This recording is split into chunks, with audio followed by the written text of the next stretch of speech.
Hello everyone, welcome to my channel C edu point by Shivani. तो आज हम करने जा रहे हैं अपना चैप्टर 5 यूनिट 5 AS19। और AS19 हमारा क्या बताता है? Accounting for लीजेस। ये एक इंपॉर्टेंट चैप्टर है, इससे क्वेश्चन आता ही आता है। तो सबसे पहले हम देखते हैं लीज होता क्या है, तो इसके बारे में लिखेंगे हम। Lease is an agreement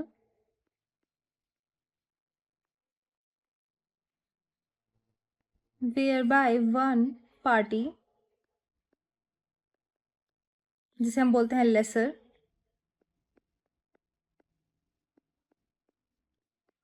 gives the right to use an asset for given period of time to the other party, और जिसे बोलते हैं हम लेसी, ऑन रेंट। ये डेफिनेशन हमें यहाँ पे क्या बता रही है कि लीज एक एग्रीमेंट होता है जहाँ पे क्या होता है, एक पार्टी जिसे हम बोलते हैं लेसर क्या करती है, वो अपना राइट टू यूज देती है किसको? दूसरी पार्टी को, जिसका नाम होता है लेसी। इसको एक एग्जाम्पल से देखते हैं हम। हमारे पास दो पार्टी हैं, एक मिस्टर ए और दूसरा मिस्टर बी।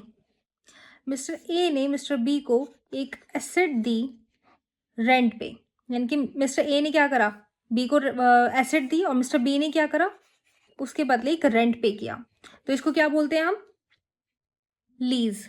और यहाँ पे क्या हो जाएगा, मिस्टर ए लेसर और मिस्टर बी हो जाएगा लेसी।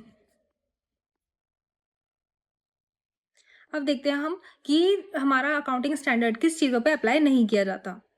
तो यहाँ पे लिखेंगे हम एक हेडिंग डाल के, this accounting standard is not applicable. किस किस चीज़ों पे एप्लीकेबल नहीं होता है?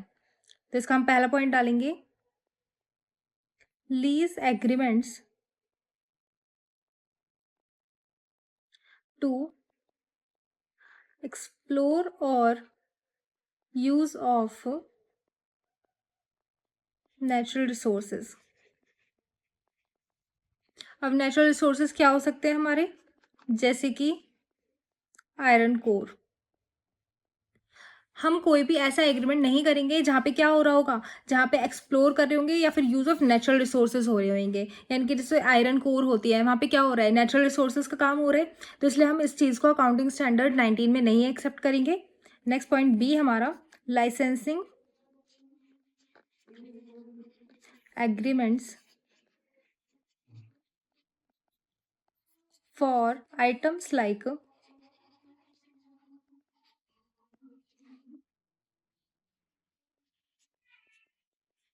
Motion picture, films, video recording,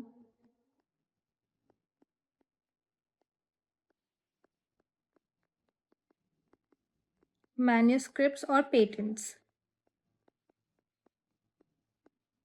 यहाँ पे भी क्या दे रखा है, लाइसेंसिंग एग्रीमेंट्स कौन कौन से हमारे, motion picture films, video recording, manuscripts और पेटेंट्स। हम इन सब चीज़ों को अकाउंटिंग स्टैंडर्ड 19 में कंसिडर नहीं करेंगे।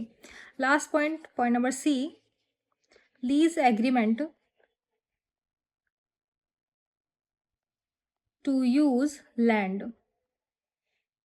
मतलब जहाँ पे लैंड यूज हो रही है, हम उस चीज़ को भी लीज एग्रीमेंट में कंसिडर नहीं करेंगे। अब हम देखते हैं इस चैप्टर में कुछ डेफिनेशंस और उनके बारे में लिखते हैं। तो हेडिंग डालेंगे हम डेफिनेशंस। तो पहला वर्ड होगा हमारा नॉन कैंसिलेबल लीज। तो हम ये देख सकते हैं कि नॉन कैंसिलेबल लीज कौन कौन सी होती हैं, जो कि कैंसिल नहीं होती। लेकिन ये कैंसिल किस किस कंडीशंस में हो सकती हैं, हम सिर्फ यहाँ पे वो देखेंगे। It is a lease that is cancellable only. कब कब? इसके कुछ केसेस दे रखे हैं, जैसे कि upon the occurrence of some remote contingency। यहाँ हम हाईलाइट करेंगे रिमोट कंटिजेंसी को। और रिमोट कंटिजेंसी हमारी कौन सी होती है कि कुछ ऐसा हो गया जो लेसर और लेसी को नहीं पता था, जिसकी वजह से हमें लीज कैंसिल करनी पड़ी। नेक्स्ट पॉइंट लिखेंगे हम, within the permission of lessor. Lessor ने ही बोल दिया कि मुझे कैंसिल करनी है लीज, तो वो कैंसिल हो जाएगी। If the Lesi enters into lease for the same asset or equivalent asset with same lessor। तो यहाँ पे क्या हो रहा है, इस पॉइंट में हमें दिखाया जा रहा है कि सेम एसेट और सेम लेसर के पास हम जा रहे हैं उसी को दोबारा रिन्यू के लिए, या फिर दोबारा सेल और परचेज के लिए, या फिर रेंट पे लेने के लिए। इसकी वजह से क्या हो रहा है, ये एक कैंसिलेबल लीज हो जाएगी। अब एक लास्ट पॉइंट लिखते हैं हम यहाँ पर, upon payment by the Lesi of an additional amount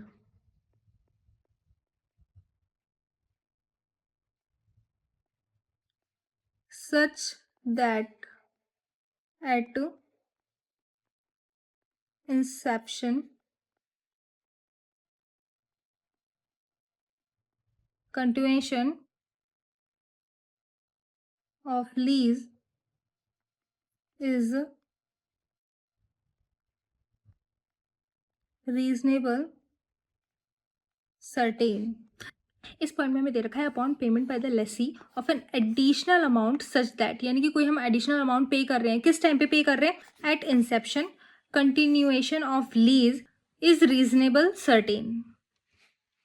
यहाँ पे क्या हो रहा है, यहाँ पे हम किसी भी स्टार्टिंग टाइम पे या फिर कोई लीज कंटिन्यू चल रही है उस बीच में कोई एडिशनल अमाउंट पे कर देते हैं तो भी हमारी लीज कैंसिल होने के चांसेस ज़्यादा रहते हैं। अब देखते हैं हम यहाँ पर अपना सेकेंड टर्म, और सेकेंड टर्म हमारा क्या है, लीज टर्म। कि लीज टर्म होता क्या है, तो पहले इसके बारे में लिख लेते हैं कि लीज टर्म क्या होता है। It is the non cancellable period for which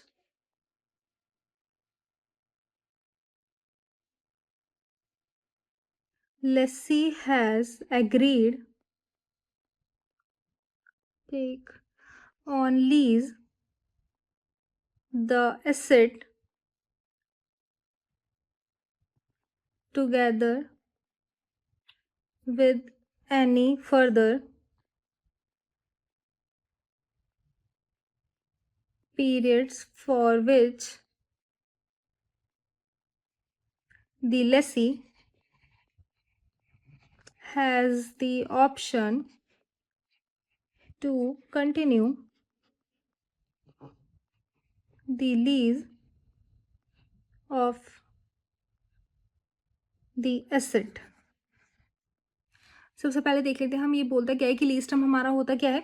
lease term होता है it is a non cancellable period, ये एक ऐसा पीरियड होता है जो कि कैंसिल नहीं करा जाता, for which lessee has agree to take on lease. Lessee agree करता है कि मैं लीज पे ले रहा हूँ एक asset, together with any further period for which the lease has the option.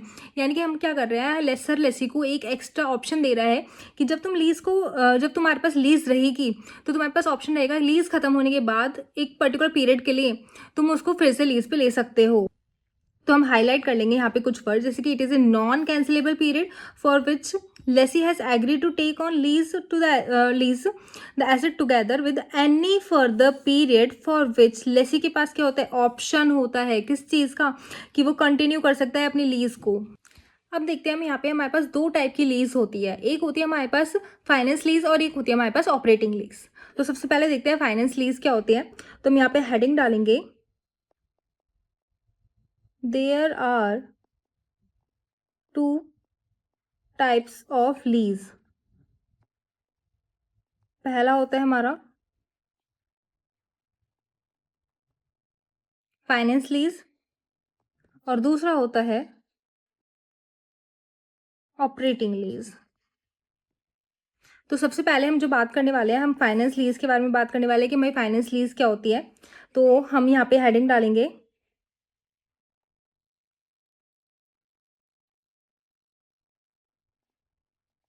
Finance lease,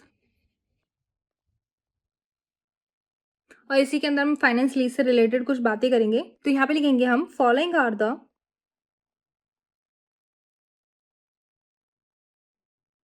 indicators of finance lease, कि कौन कौन से इंडिकेटर्स होते हैं हमारे फाइनेंस लीज के। तो इसमें सब पॉइंट डालेंगे। पॉइंट नंबर ए, अब इसमें लिखेंगे हम transfer of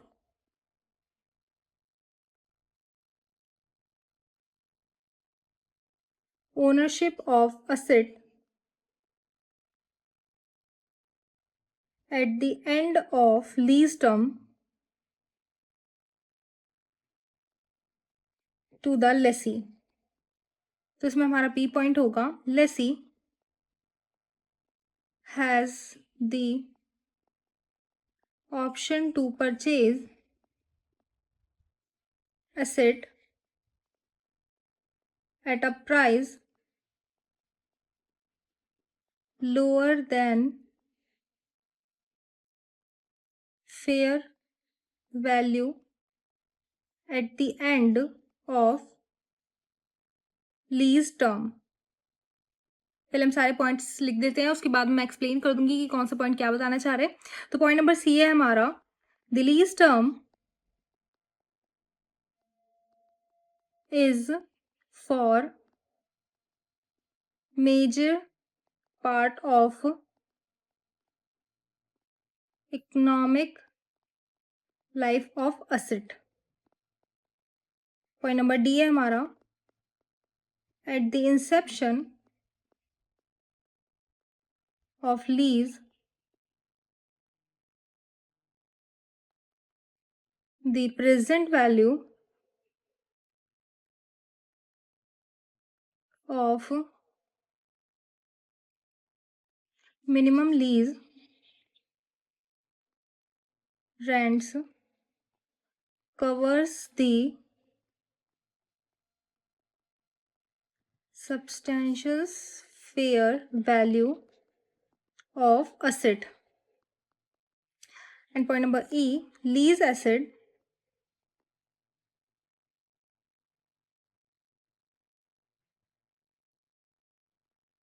lease asset is of specified nature such that only lessee can use it without major modification। Okay तो सबसे पहले देखते हैं कि हमारा फाइनेंस लीज होता क्या है। फाइनेंस लीज में क्या दे रखा है कि following are the indicators of the finance lease. ठीक है, transfer of ownership of asset at the end of lease term to lessee, यानी कि हम क्या कर रहे हैं, ट्रांसफर ऑफ ओनरशिप हो रही है किस चीज की, एक लीज टर्म की, एक एसेट की। कब, जब at the end of lease term किसको हो रही है, लेसी को। Lessee has the option to purchase asset at the price lower than fair value, यानी कि जब एक लेसर एक लेसी को अपनी कोई एसेट देता है यूज करने के लिए, और जब उसका टाइम पीरियड खत्म हो जाता है, तो हमारे पास एक लेसर के पास एक ऑप्शन रहता है कि वो उस एसेट को परचेज कर सकता है lower than fair market value. The lease term is for major part of economic life of asset. इसका एग्जाम्पल देखिए बताते हैं। हमारा एक एसेट था जिसकी इकोनॉमिक लाइफ थी 25 ईयर्स, और हमने उसे लीज पे कैसे कितने टाइम के लिए दिया, 20 ईयर्स के लिए। तो यहाँ पे हमारा क्या देखा जा रहा है कि एक जो इकोनॉमिक लाइफ थी उसका मेजर पार्ट कितना था, 25 ईयर्स की एसेट की लाइफ थी जिस इकोनॉमिक लाइफ, और हमने लीज पे कितने टाइम पीरियड के लिए दिया, 20 ईयर्स के लिए। तो यहाँ पे क्या हो जाएगा, हमने लीज टर्म हमारा क्या कर रही है, मेजर पार्ट ले रही है इकोनॉमिक लाइफ का, किसका, एसेट का। नेक्स्ट देखते हैं at the time of inception of lease. Inception मतलब होता है स्टार्टिंग टाइम, स्टार्टिंग टाइम किसी भी लीज का। ठीक है। Eight the inception of lease the present value of minimum lease rent cover the substantial fair value of asset. ये हम अभी क्वेश्चंस करेंगे, उसमें आएगा इसके बारे में। Lease asset is of specified nature such that only lessee can use it without major modification. यानी कि लीज एग्रीमेंट में हमेशा लिखा रहता है कि अगर कोई भी आप लीज यूज कर रहे हैं तो वो सिर्फ लेसर ही यूज कर सकता है और उसमें भी ज्यादा मॉडिफिकेशन वो नहीं कर सकता। ये स्पेसिफाइड होता है लीज के बारे में। अब आते हैं हम अपने नेक्स्ट टॉपिक पे। अब हमने यहाँ पे क्या देखा था, फाइनेंस लीज। अब देखेंगे हम ऑपरेटिंग लीज। तो हेडिंग डालेंगे operating lease.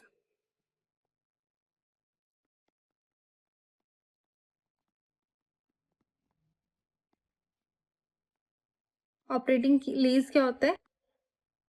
Lease other than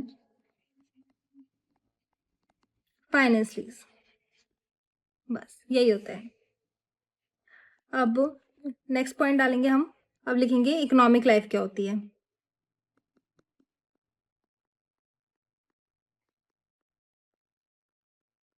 economic life, तो सबसे पहले देखते हैं हमारी इकोनॉमिक लाइफ क्या होती है। Economic life the period over which asset is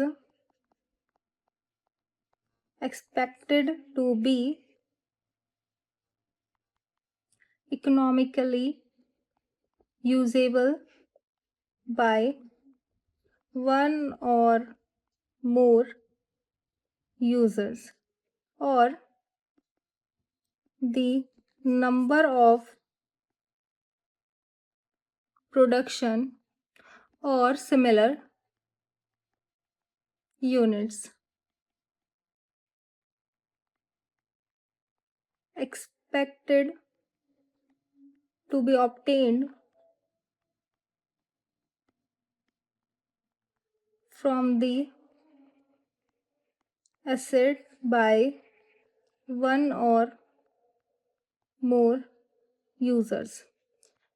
तो हमारा इकोनॉमिक लाइफ क्या बोलता है कि the period over which asset is expected to be economically usable, यानी कि एक ऐसा पीरियड जहाँ पे हमारी एसेट इकोनॉमिकली यूजेबल होती है वन और मोर यूजर्स के थ्रू। और दूसरा क्या होता है, द नंबर ऑफ प्रोडक्शन और सिमिलर यूनिट्स, यानी कि हम कितना प्रोडक्शन कर रहे हैं या फिर कितनी यूनिट्स प्रोड्यूस कर रहे हैं, मतलब units expected to be obtain, कितनी ऑब्टेन कर रहे हैं from the asset by one और मोर यूजर्स, उसे कहते हैं हम इकोनॉमिक लाइफ। अब नेक्स्ट पॉइंट डालते हैं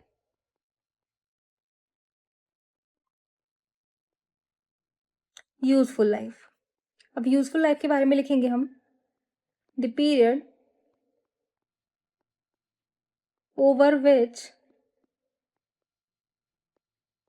asset is expected to be used by lessee, या फिर the number of production or similar units expected to be obtained from asset by the lessee। यहाँ पे यूजफुल लाइफ के बारे में क्या बताया कि एक ऐसा पीरियड ओवर विच एक एसेट हम एक्सपेक्ट कर रहे हैं कि हम कितने टाइम तक यूज कर सकते हैं। इकोनॉमिक लाइफ क्या था, हम यहाँ पे पूरी मशीन की या फिर कोई एसेट की हम देख रहे हैं कि वो कब तक चल सकती है, उसका एंड यूज कब तक है। और यूजफुल लाइफ में क्या देख रहे हैं कि हम उसे कब तक यूज कर रहे हैं, यानी कि the period over which asset is expected to be use by lessee, यानी कि उस एसेट को या फिर उस मशीनरी को या एक्सवाइजेड कोई भी चीज़ है जो हमने लीज पे ली है, एक लेसी उसे कब तक यूज़ कर रहे हैं, वो हो जाएगी हमारी यूज़फुल लाइफ। या फिर हम उस पर कितना प्रोडक्शन कर रहे हैं, हम कितना एक्सपेक्ट कर रहे हैं कि हम उस पर कितना निकाल लेंगे अपने एसेट को, तो क्या हो जाएगा, वो हमारा यूज़फुल लाइफ। अब एक और हमारा छोटा सा टॉपिक है, हेडिंग डालेंगे हम सेल एंड लीज बैक। यहाँ पे क्या हो रहा है, हमने पहले किसी को अपनी एक एसेट सेल करी और उसके बाद उसी एसेट को हमने उस बंदे से वापस लीज बैक पे ले ली। यानी कि इसके बाद में अगर हम देखें, एक पर्सन था मिस्टर ए और एक है मिस्टर बी। मिस्टर ए ने मिस्टर बी को एसेट सेल कर दी, ठीक है। अब ये एसेट का ओनर कौन है? बी। अब बी के पास ए आया कि भाई मुझे तो ये वापस यूज के लिए चाहिए थी, आप एक काम करो मुझे ये वापस लीज पे दे दो। अब बी ने क्या करा, मिस्टर ए को सेम एसेट लीज पे दे दी। तो इस टर्म में कौन हो गया? लेसर और लेसी। लेसर हो जाएगा मिस्टर बी, क्योंकि अब ओनर कौन है उस एसेट का? Mister B. और लेसी हो जाएगा मिस्टर ए। तो ये होता है हमारा सेल एंड लीज बैक। ये एक छोटा सा टॉपिक था, इस पे ज्यादा क्वेश्चन आते नहीं है, स्टिल जनरल नॉलेज के लिए हो गया ये भी। अब हमारा नेक्स्ट है टॉपिक फिर से फाइनेंस लीज। इसका एक छोटा सा फॉर्मूला है, हम वो छोटा सा फॉर्मूला पहले लिखेंगे। इसका फॉर्मूला है sale value minus book value is equal to profit और लॉस। प्रॉफिट और लॉस के नीचे अब हम लिखेंगे it is to be amortized over the lease term in proportion of depreciation।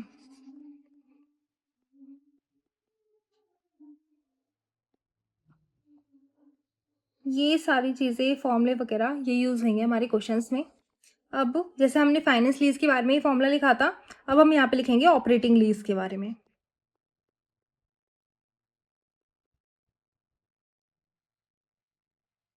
तो इसके लिए हमें एक टेबल बनाना पड़ेगा और उसके अकॉर्डिंग ही हम लिखेंगे। तो इसके लिए हम टेबल बनाएंगे। 3 केसेस हैं इसके बारे में, केस 1, केस 2 और केस 3। तो सबसे पहले हम केस 1 के बारे में लिखते हैं। अगर केस 1 में क्या हो रहा है, हमारा सेल प्राइस इक्वल है फेयर वैल्यू के, तो हम क्या करेंगे, प्रॉफिट और loss should be recognised immediately.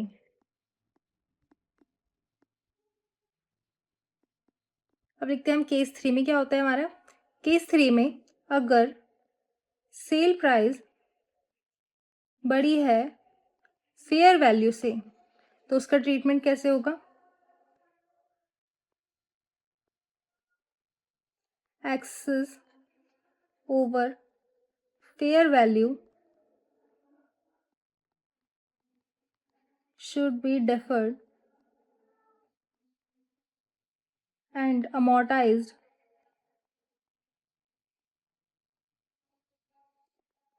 over the period for which the asset is expected to use।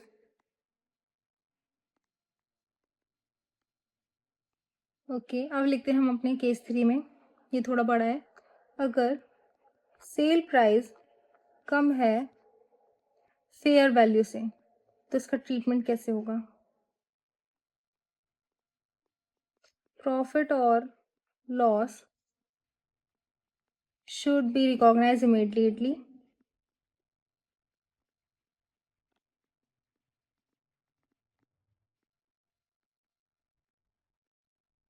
अब however if the loss is compensated by future lease payments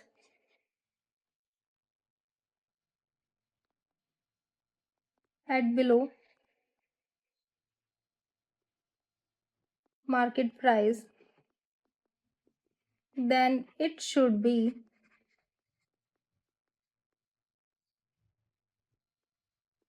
deferred in proportion of such lease payments। अब हम यहाँ पे इन तीनों cases में क्या देखते हैं, केस वन हमारा क्या बता रहा है, अगर हमारी सेल प्राइस और हमारी फेयर वैल्यू दोनों इक्वल आती है तो हम क्या करेंगे, अगर हमें प्रॉफिट हो रहा है या लॉस हो रहा है हम उसे इमीडिएटली रिकॉग्नाइज कर देंगे। नेक्स्ट पॉइंट हमारा केस थ्री में क्या बता रहा है, अगर हमारा सेल प्राइस बढ़ा है फेयर वैल्यू से तो हम क्या करेंगे, जितना भी एक्सेस आ रहा है हमारे फेयर वैल्यू से तो हम क्या करेंगे, उसे डिफर कर देंगे और अमोर्टाइज कर देंगे over the period with which the asset is expected to use. हम जितने भी टाइम पीरियड के लिए उसे यूज कर रहे हैं एसेट को, हम उसको डेफर कर देंगे। अब केस सेकंड में क्या बताता है, हमारा सेल प्राइस अगर फेयर वैल्यू से कम है तो क्या होता है, प्रॉफिट और लॉस इमीडिएटली रिकॉग्नाइज हो जाएगा। ठीक है, अब यहाँ क्या देखा, however if the loss is compensated by future lease payment, यानी कि हमारा जो लॉस हुआ था सेल करते टाइम उसको हम कंपनसेट कर दे किस चीज से, फ्यूचर लीज पेमेंट से at below market price, then it should be deferred in proportion of such lease payments. यहाँ पे क्या दे रखा है हमें, यहाँ पर एक पर्सन है मिस्टर ए और एक पर्सन है मिस्टर बी। मिस्टर ए ने मिस्टर बी को सेल कर दिया एक asset at a loss of 50,000 rupees. अब जब मिस्टर ए ने मिस्टर बी को एक सेल करी थी जिसमें क्या हो रहा था, यहाँ पे इसको लॉस हो रहा था। अब यहाँ पे एक सिचुएशन है सेल और बायबैक वाली। मिस्टर ए आया मिस्टर बी के पास और उसने कहा कि ये एसेट मुझे लीज पर चाहिए। तो मिस्टर बी एग्री कर गया कि हाँ ठीक है, आप ये एसेट लीज पर ले सकते हो और इस लीज का रेंट जो बनेगा वो होगा 10,000 पर मंथ। अब मिस्टर ए ने कहा क्योंकि जब मैंने ये एसेट आपको सेल करी थी तो मुझे यहाँ पर 50,000 का लॉस हुआ था, तो एक काम करते हैं हम कंपनसेट करते हैं और मैं लीज टर्म जो होगी हमारी जिसपे लीज रेंट होगा हमारा 10,000, इसको कम करके मैं आपको थोड़ी कम अमाउंट दे देता हूँ 7,000 की। तो यहाँ पे क्या हो रहा है, यहाँ पे मिस्टर ए ने मिस्टर बी को एक एसेट सेल करी किस पे, लॉस पे 50,000 के लिए, और जब वो वही लीज बायबैक करने आया तो मिस्टर बी ने कहा कि इस लीज का रेंट जो होगा वो होगा 10,000 एज पर मार्केट प्राइस। लेकिन हमने उससे बोला कि हमने जब तुझे सेल करा था तो हमें एक लॉस हुआ था वो भी 50,000 का, तो हम चाहते हैं कि हम इस लॉस को कंपनसेट करें। तो मैंने तुझे कम प्राइस पे की तो तू मुझे लीज रेंट भी मुझसे कम ले। तो हम उन दोनों के बीच में क्या डिसाइड हुआ कि 7,000 पे हम उसको रेंट पे दे देंगे। तो यहाँ पे हमारा यही बताता है कि however if the loss is compensated by future lease payment at below market price, यानी कि मार्केट प्राइस से कम प्राइस पे, then it should be deferred in the proportion of such lease payments. अब ये थियोरेटिकल पोर्शन तो हमारा इस चैप्टर का खत्म हो जाता है यहाँ पर ही। अब हम करेंगे इसकी कुछ इलस्ट्रेशंस और कुछ न्यूमेरिकल्स। अब यहाँ पर न्यूमेरिकल स्टार्ट करने से पहले हमारे कुछ फॉर्मूले भी हैं जो क्वेश्चंस करने में यूज होंगे। तो सबसे पहले हम हेडिंग डालते हैं फॉर्मूलाज। लिखते हैं पहला, total agreed lease rentals, lease rentals multiply lease term. Next, minimum lease payment, इसे बोलते हैं MLP। इसका फॉर्मूला है total lease rentals plus GRV, यानी कि गारंटेड रेसिडुअल वैल्यू। जो हमें पता रहता है कि ईयर के लास्ट में जब हम हमारी रेसिडुअल वैल्यू बचेगी वो हमारे पास गारंटेड है कि हमें आएगी ही आएगी। नेक्स्ट, एक्सपेक्टेड रेसिडुअल वैल्यू, इसे बोलते हैं हम ERV, जो कि होता है it is the estimated fair value of leased asset at the end of lease term। इसका formula ERV equal to GRV plus UGRV। GRV क्या होता है अभी बताया था, गारंटेड रेसिडुअल वैल्यू, और UGRV क्या होता है हमारा, अनगारंटेड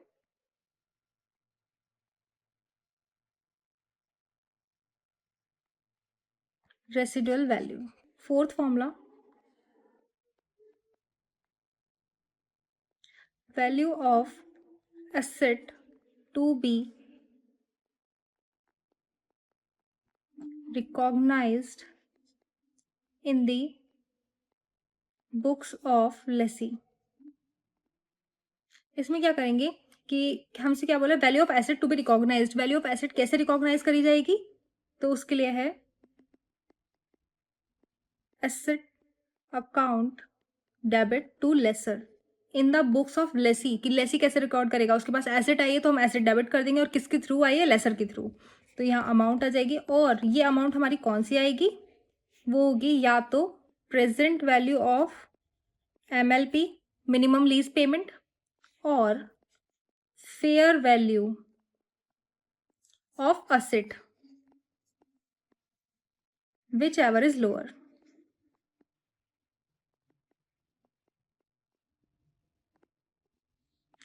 formula 5, net investment.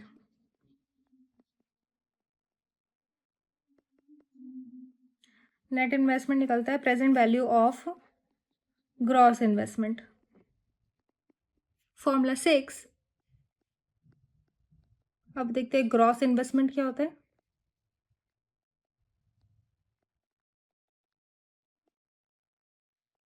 MLP plus UGRV। MLP का हमने फॉर्मूला देखा था, total lease rentals, plus GRV। अब UGRV है इसमें, UGRV।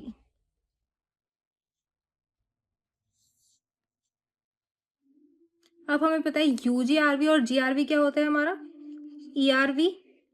तो total lease rentals plus ERV, यानी कि हम इसको ग्रॉस इन्वेस्टमेंट को कैसे लिख सकते हैं, MLP प्लस UGRV। MLP क्या होता है, टोटल लीज रेंटल्स, और GRV, और प्लस UGRV हमने एज इट इज उतारा था। GRV और UGRV क्या होता है हमारा, ERV plus total lease rentals. Formula number 7, unearned finance income. ये होता है gross investment minus net investment.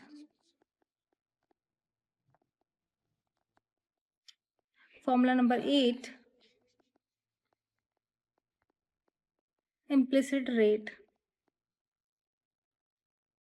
इसको हम बोलते हैं डिस्काउंटिंग रेट।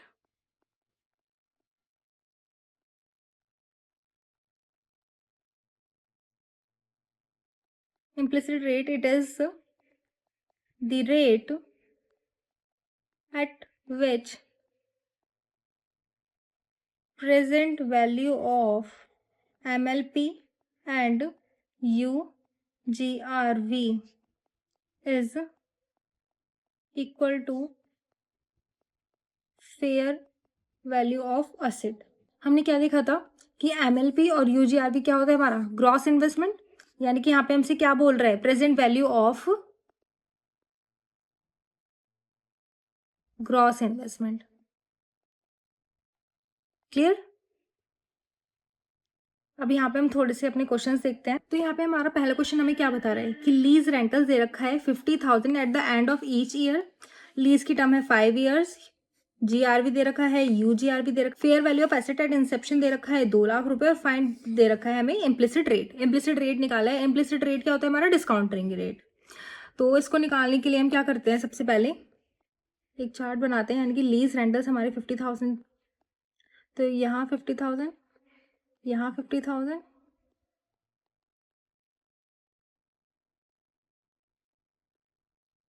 और GRV और UGRV हमारी यहीं देखी जाएगी 25,000 और 15,000। हमारा इम्प्लिसिट रेट का फॉर्मूला क्या था, इम्प्लिसिट रेट का फॉर्मूला था present value of MLP and UGRV। तो जब हम इसे कैलकुलेट करेंगे तो सबसे पहले हमें अपने पास से एक रेट लेना पड़ेगा, क्योंकि हमें इम्प्लिसिट रेट निकालना है। हमें डायरेक्ट रेट तो पता नहीं कि कितने परसेंट से होता है हमारा डिस्काउंटिंग रेट। तो let's take 12%, and now we are using hidden trial method। Using hit and trial method. हमने 12% का रेट लिया है। यहाँ पे एक चार्ट बना लेंगे। अब यहाँ हेडिंग्स लिखेंगे हम, ईयर, रुपीज़, डिस्काउंटिंग रेट जो कि है हमारा 12%, और प्रेजेंट वैल्यू हमारी क्या निकल के आएगी। तो ईयर कितने थे हमारे पास, 5 साल, 1 2 3 4 एंड 5, और हर साल हमें कितना रेंट देना था, 50,000 50,000 50,000, ये वो है जो हमें मिलना था। और यहाँ पे क्या था, लास्ट ईयर में हम क्या करेंगे, हमें GRV और UGRV दोनों की वैल्यू चाहिए थी, तो हम इन सबको प्लस करेंगे, ये आ जाएगा हमारा 90,000। तो यहाँ पे हम डिस्काउंटिंग रेट निकाल देंगे 12% का, ये हो जाएगा हमारा 0.993, 0.797, 712, 0.636, 0.567। अब हम यहाँ पे वैल्यूज लिख लेंगे, इन दोनों की मल्टीप्लाई करा के, ये A हो जाएगा हमारा, ये B हो जाएगा, और प्रेजेंट वैल्यू होती है हमारी A इंटू B। तो 44650, 39850, 35600, 31800 और 51030। इसका टोटल करेंगे हम, इसका टोटल आएगा 202930। क्योंकि हिट एंड ट्रायल मेथड है तो हमें 1% रेट और चाहिएगा इम्प्लिसिट रेट निकालने के लिए। तो now we are taking, let's take 14%। अब जो हमारा टेबल बनेगा यही वाला, ये किस रेट के अकॉर्डिंग बनेगा, 14%। यहाँ हमने 12 लिया था, अब लेंगे हम 14%। तो हम फिर से एक सेम टेबल बनाते हैं। 14% का हमारा डिस्काउंट फैक्टर अगर हम निकालेंगे तो इसकी वैल्यूज आएंगी 0.877, 0.769, 0.675, 0.592, 0.517। और अगर हम इन दोनों की मल्टीप्लाई करा देते हैं, इन दोनों की मल्टीप्लाई, तो हमारे पास वैल्यूज आएंगी 43,850, 38,450, 33,750, 29,600, 46,710।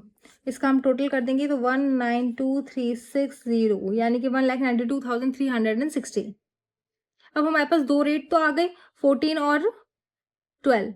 अब हमारी फेयर वैल्यू कितनी थी यहाँ पे, 2 लाख, लेकिन हमारे अमाउंट जब हमने 12% से निकाला था तो आ रही थी 2,02,930, और यहाँ आ रही है 2 लाख से कम। तो यानी कि इन दोनों के बीच का ही कोई रेट होने वाला है। अब क्या करते हैं हम, bye interpolation,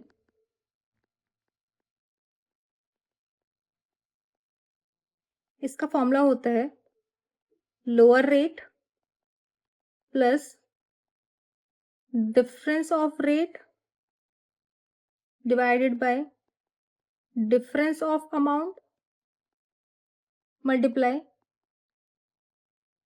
higher amount minus value. अब हमारा लोअर रेट कौन सा था, 12%, प्लस डिफरेंस बिटवीन रेट, यानी कि डिफरेंस 14 लिया था और 12 लिया था, इन दोनों का डिफरेंस, डिफरेंस ऑफ अमाउंट। अब अमाउंट में भी डिफरेंस 202,930 माइनस 192,360। और हमारी हायर अमाउंट कौन सी थी इसमें, 202,930, और वैल्यू कितनी थी हमारी फेयर मार्केट वैल्यू, 2 लाख। अब इसको हम सॉल्व करेंगे, 12 प्लस 2 डिवाइड बाई 10570 मल्टीप्लाई 2930। तो ये हो जाएगा हमारा 12 plus 0.6 equal to 12.6% answer. Clear. अब नेक्स्ट क्वेश्चन क्या दे रखा है हमारा, using the above implicit rate, जो कि हमने अभी निकाला है, ये 12.6 क्या है हमारा implicit rate. Now find the value of asset, asset की वैल्यू फाइंड करनी है। और एसेट की वैल्यू फाइंड करने के लिए हमारे पास क्या फॉर्मूला था हमारा, देखते हैं। The value of asset to be recognised in the books, asset account debit to lessor, और उसमें क्या होगा, प्रेजेंट वैल्यू ऑफ MLP और fair value of asset. Fair value of asset हमें दे रखी है 2 लाख रुपए, और प्रेजेंट वैल्यू ऑफ MLP निकालेंगे। अब MLP हमारा कैसे कैलकुलेट होता था, MLP टोटल लीज रेंटल्स और GRV, यानी कि जो अभी हमने चार्ट बनाया था जिसमें हमने UGRV की वैल्यू कैलकुलेट करी थी लास्ट ईयर में, इस बार हम वो कैलकुलेट नहीं करेंगे और सिंपल कैलकुलेशन करेंगे। रेट हमारे पास दे रखा है, तो सबसे पहले हम टेबल बना लेते हैं, क्योंकि यहाँ पे हम प्रेजेंट वैल्यू किसकी निकाल रहे हैं, MLP की। प्रेजेंट वैल्यू ऑफ MLP, और MLP में क्या आता है, total lease rent plus GRV। यहाँ पे हम UGRV की वैल्यू नहीं लेंगे, और GRV की हमारी वैल्यू कितनी थी, 25,000। तो ये हो जाएगा यहाँ पे हमारे पास 75,000। अब हमें जो डिस्काउंट फैक्टर निकालना था वो किसका निकालना था, 12.6 का। तो इसकी जो वैल्यू आएगी हमारी वो आएगी 0.889, 0.789, 0.7, 0.622, 0.552। और अगर हम इन दोनों को मल्टीप्लाई कर देंगे तो हमारी वैल्यू आएगी 44450, 39450, 35,000, 31,100, 41,400, और इसका टोटल करेंगे तो आएगा 191400। अब हम क्या देखेंगे, हमसे पूछा था वैल्यू ऑफ एसेट, और हमारी वैल्यू ऑफ एसेट क्या होती है, प्रेजेंट वैल्यू ऑफ MLP और फेयर वैल्यू ऑफ एसेट, इन दोनों का लोअर। तो MLP क्या है हमारी 191400, और फेयर वैल्यू ऑफ एसेट कितनी थी हमारी 2 लाख। तो इन दोनों में से लोअर कौन सी है, ये वाली। तो हमारी एंट्री क्या बनेगी, asset account debit to lessor 191400, 191400। अब नेक्स्ट देखते हैं, नेक्स्ट क्या दे रखा है, example 3, using the information above allocate the finance charge over lease period. हमें क्या करना है, एलोकेट करना है अपना फाइनेंस चार्ज जितने भी हमारे लीज पीरियड थे उस टाइम पर, यानी कि हमारा लीज पीरियड कितना था 5 ईयर्स, और इन्हीं 5 ईयर्स के बीच क्या करना है, हमें एलोकेट करना है अपना फाइनेंस चार्ज को। तो इसके लिए भी एक टेबल बनेगा, पहले टेबल बना लेते हैं। तो सबसे पहले हम हेडिंग डालेंगे year, then MLP, then interest, फिर प्रिंसिपल और प्रिंसिपल आउटस्टैंडिंग।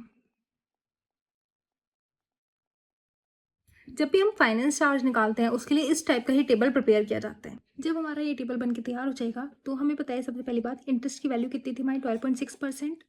ठीक है, तो अब जब हमारे पास कोई भी, मतलब अभी हमारा टाइम पीरियड स्टार्ट नहीं हुआ है, 0 ईयर में हमारी MLP कुछ नहीं थी, इंटरेस्ट कुछ नहीं था, प्रिंसिपल कुछ नहीं था, लेकिन हमारे पास प्रिंसिपल आउटस्टैंडिंग की अमाउंट है जो कि हमारी वैल्यू ऑफ एसेट है। तो वैल्यू ऑफ एसेट हमने जो कैलकुलेट की थी वो कितनी थी, 1,91,400। तो हम यहाँ पे प्रिंसिपल आउटस्टैंडिंग कितना लिख लेंगे, 1,91,400 रुपीज़। अब सबसे पहले हम ईयर लिख लेते हैं। हमारे पास टोटल 5 ईयर्स थे,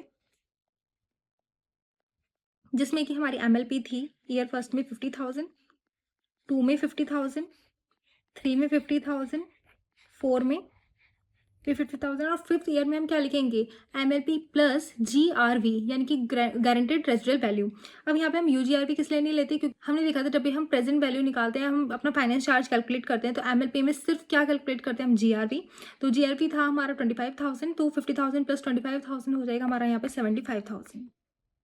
ये जो इंटरेस्ट है, इंटरेस्ट हमारी किस पे निकलता है, प्रिंसिपल आउटस्टैंडिंग वाले अमाउंट पे, यानी कि 1,91,400 पे अगर हम 12.6% का इंटरेस्ट लगाएंगे तो हमारे इंटरेस्ट की वैल्यू आएगी 24,116।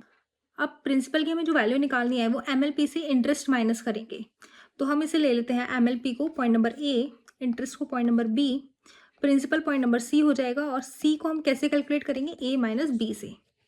तो इन दोनों को 50,000 में से 24,116 माइनस करेंगे तो 25,884। जब हमारा ये आ जाएगा तो हम प्रिंसिपल आउटस्टैंडिंग में से इसको माइनस करेंगे तो हमारा नेक्स्ट प्रिंसिपल आउटस्टैंडिंग की वैल्यू आ जाएगी, जो कि क्या होने वाली है हमारी 1,65,516। अब जो नई इंटरेस्ट की वैल्यू आएगी वो हम किस पे कैलकुलेट करेंगे, इस वैल्यू पे, यानी कि इस वैल्यू का 12.6% निकालेंगे तो वो कितना आएगा हमारा 20,855। अब प्रिंसिपल की अमाउंट कैसे निकलेगी, अगेन इस 50,000 में से इस वैल्यू को माइनस कर देंगे तो हमारी यहाँ की वैल्यू आ जाएगी। तो ये क्या होने वाली है हमारी 29,145। और अब प्रिंसिपल आउटस्टैंडिंग की वैल्यू कैसे निकलेगी हमारी, हम क्या करेंगे, इसमें से इसे माइनस कर देंगे तो ये वैल्यू आ जाएगी हमारी। सेम यही प्रोसेस होना है, तो ये हो जाएगी 1,36,371। अब सेम थर्ड ईयर के लिए क्या करना है, इसका इंटरेस्ट निकालेंगे 12.6%, जो कि इंटरेस्ट की वैल्यू आएगी हमारी 17,183। इन दोनों को माइनस कर देंगे, 50,000 में से 17,183 को माइनस करेंगे तो हमारी वैल्यू आएगी 32,817। और अगेन अब हमारी प्रिंसिपल अमाउंट क्या होने वाली है, 1,36,371 में से 32,817 को माइनस करेंगे तो 1,03,554। फिर इस वैल्यू का हम 12.6% निकालेंगे तो 13,048। फिर इसको 50,000 में से माइनस करेंगे तो आएगी 36,952 प्रिंसिपल की अमाउंट, और यहाँ माइनस करके आएगा हमारा 66602। अब इसमें से फिर हम 12.6% निकालेंगे तो इसकी वैल्यू आएगी हमारी 8392। लेकिन अब क्योंकि ईयर लास्ट चल रहा है हमारा, तो हमारे पास कोई भी प्रिंसिपल आउटस्टैंडिंग की अमाउंट नहीं बचनी चाहिए। तो जो लास्ट प्रिंसिपल की अमाउंट होगी वो हम यही अमाउंट लिखेंगे यहाँ पर, 66602। तो देखा जाए तो ये इंटरेस्ट हमारा आना ही नहीं चाहिए यहाँ पर। यहाँ पर क्या आना चाहिए, डिफरेंस आना चाहिए इसका और इसका। तो हम क्या करेंगे, यहाँ पर हम एडजस्ट करने के लिए लिख देंगे 8398, इन दोनों का बैलेंस। अब इन सबको, क्योंकि हमारा प्रिंसिपल आउटस्टैंडिंग वैल्यू हमारा 0 आ गया, तो टोटल करेंगे। टोटल MLP हमारा कितना था, 275,000। ये सारा इंटरेस्ट की अमाउंट जो टोटल करके आएगी 3600, ये कहाँ जाएगी, प्रॉफिट एंड लॉस अकाउंट में। और इसकी वैल्यू 191400, क्योंकि प्रिंसिपल की अमाउंट हमारी क्या थी, 1,91,400। ये होगी हमारी वैल्यू ऑफ असेट।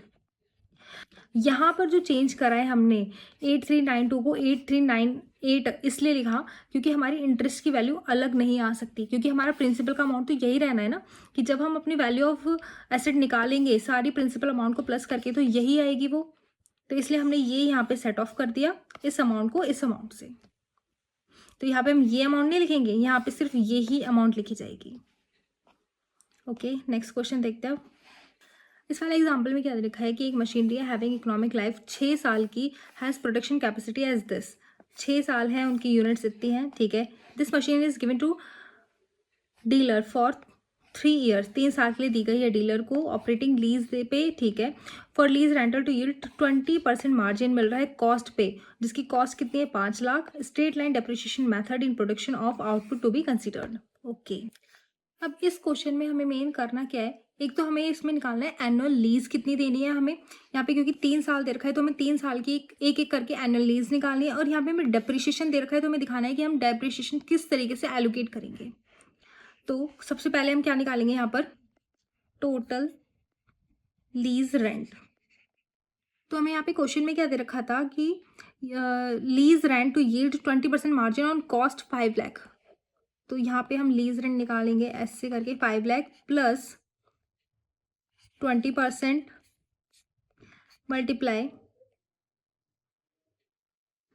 यूनिट्स हमें 3 साल की लेनी है, 1 2 और 3, इन तीनों को प्लस करेंगे तो कितना आएगा, 60,000 units divided by total number of units. Total actual units कितनी थी हमारी, इन सभी को अगर हम प्लस कर देंगे तो प्लस करने के बाद आएगा 1,25,000 यूनिट्स। लेकिन हमें कितने साल की चाहिए, हमें सिर्फ 3 साल की चाहिए, इसलिए हम क्या करेंगे 60,000 डिवाइडेड बाय 125,000। तो ये आ जाएगा हमारा टोटल 288,000, यानी कि टोटल लीज रेंट। अब हमें एनुअल लीज रेंट निकालना है, क्योंकि हमें 3 साल का रेंट देना है, हम एक साथ तो देंगे नहीं, हर साल अलग अलग देंगे। तो हर साल अलग अलग देंगे तो वो कितनी अमाउंट होगी, तो हम यहाँ पे निकालेंगे annual lease rent 288,000 divided by 3, यानी कि 96,000। हमें एक्चुअल में पर एनम 96,000 मिलना चाहिए, लेकिन हमें मिलेगा कितना, क्योंकि हम एलोकेट कर देंगे इसको। ऑपरेटिंग लीज का जब क्वेश्चन आता है, यहाँ पे क्लियर लिख रखा है, ये क्वेश्चन ऑपरेटिंग लीज का है। ऑपरेटिंग लीज तो यहाँ पे एलोकेट करते हैं हमने पीछे पढ़ा था, पीछे क्या लिख रहा था कि जब भी ऑपरेटिंग लीज की बात होती है तो हम एलोकेट किसके अकॉर्डिंग करते हैं, या तो यूनिट्स के अकॉर्डिंग करते हैं या डेप्रिसिएशन के अकॉर्डिंग करते हैं। सबसे पहले हम क्या करेंगे, हम इस कॉस्ट को जो 5 लाख की कॉस्ट है इसे डेप्रिसिएशन के अकॉर्डिंग एलोकेट, और इस रेंट को हम किसके अकॉर्डिंग एलोकेट करेंगे, यूनिट्स के अकॉर्डिंग। तो सबसे पहले हम रेंट देखते हैं अपना। यहाँ हमने 3 साल के लिए दे रखा था, तो 1 ईयर 2 ईयर और 3 ईयर, इतने यूनिट्स थे। दूसरे साल में 20,000 यूनिट्स, देन 30,000 यूनिट्स। अब हमारा टोटल लीज रेंट कितना था यहाँ पे, सॉरी टोटल लीज रेंट कितना था हमारा, 2,88,000।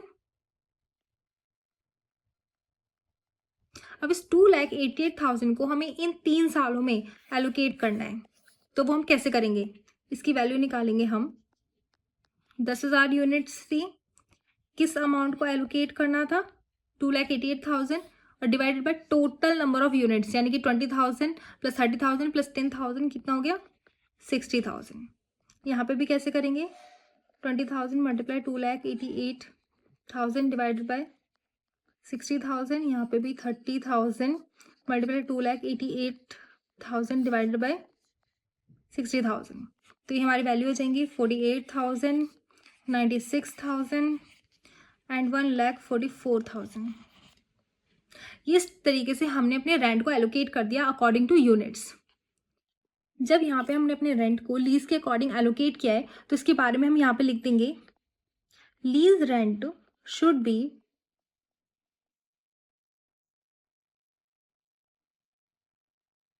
recognized in proportion of output during lease period. यहाँ पे हम क्या बता रहे हैं कि लीज रेंट क्या करा हमने, शुड बी रिकॉग्नाइज करा, किस तरीके से रिकॉग्नाइज किया, इन प्रोपोर्शन ऑफ आउटपुट, आउटपुट जो आया था हमारा जितने यूनिट्स थे ड्यूरिंग लीज पीरियड। हमने जो एसेट दी थी वो हमने सिर्फ 3 साल के लिए ही दी थी, लेकिन डेप्रिसिएशन जो लगेगा उस पर पूरे 6 साल का लगेगा। तो हम यहाँ पे एक टेबल बनाते हैं 6 साल के लिए। तो यहाँ पे हमने टेबल बनाया है 6 साल का, तो जिसमें हम लिखेंगे सबसे पहले हमारी यूनिट्स कितनी थी, फर्स्ट ईयर में 10,000 units, then 20,000, then 30,000, then 40,000, 20,000 and then 5,000। और हमारे एसेट की कॉस्ट कितनी थी, 5 लाख। अब इस 5 लाख को इन यूनिट्स के अकॉर्डिंग हमें इन सालों में एलोकेट करना है। जब हमारे एसेट की एक यूजफुल लाइफ 6 ईयर्स दे रखी है, तो हमारी कॉस्ट जो होगी वो उस पूरे 6 ईयर्स में एलोकेट कर दी जाएगी। अब हम यहाँ पे कैलकुलेट करेंगे कि किस ईयर में कितनी कॉस्ट आ रही है हमारे डेप्रिसिएशन की। तो इसको निकालने के लिए हमारे पास फॉर्मूला है 10,000 units divided by total number of units, यानी कि 1,25,000 हमने कैलकुलेट करा था, मल्टीप्लाई 5 लाख। इसी तरीके से हम हर ईयर की वैल्यू निकालेंगे। सेकंड, ये हो गया हमारा ईयर 1 की वैल्यू आ जाएगी। ईयर 2 की जब वैल्यू निकालेंगे तो यहाँ पे 1 की जगह हम लिख देंगे 2, 20,000 की यूनिट्स, और जब थर्ड ईयर में निकालेंगे तो यहाँ पे 30,000 हो जाएगा। 4 ईयर की वैल्यू निकालेंगे तो यहाँ पे 40,000 हो जाएगा। फिफ्थ ईयर में कितनी यूनिट्स थी हमारे पास, 20 यूनिट्स, तो 20,000, और उसके बाद हमारे पास लास्ट ईयर में कितनी थी 5,000, तो हम लिख देंगे यहाँ पे 5,000। इस तरीके से हमारी सारी वैल्यूज आ जाएंगी डेप्रिसिएशन की। तो अब हम देखते हैं हमारी क्या क्या वैल्यूज थी यहाँ पर। तो ये आएगी हमारे यहाँ पे 40,000, 80,000, 12, 1,20,000, 1,60,000, 80,000 और 20,000। अब इन सब का अगर हम टोटल करेंगे जब भी हमारा आएगा 5 लाख। अब ये जो क्वेश्चन करा है हमने ये 6 साल का था। अब इसकी जनरल एंट्री देखते हैं कि पहले साल हमारी जनरल एंट्री कैसे होती है। हम देखते हैं लेसर की बुक में जो जनरल एंट्रीज होंगी वो किस टाइप से होंगी। तो हम हेडिंग डालते हैं in the books of laser.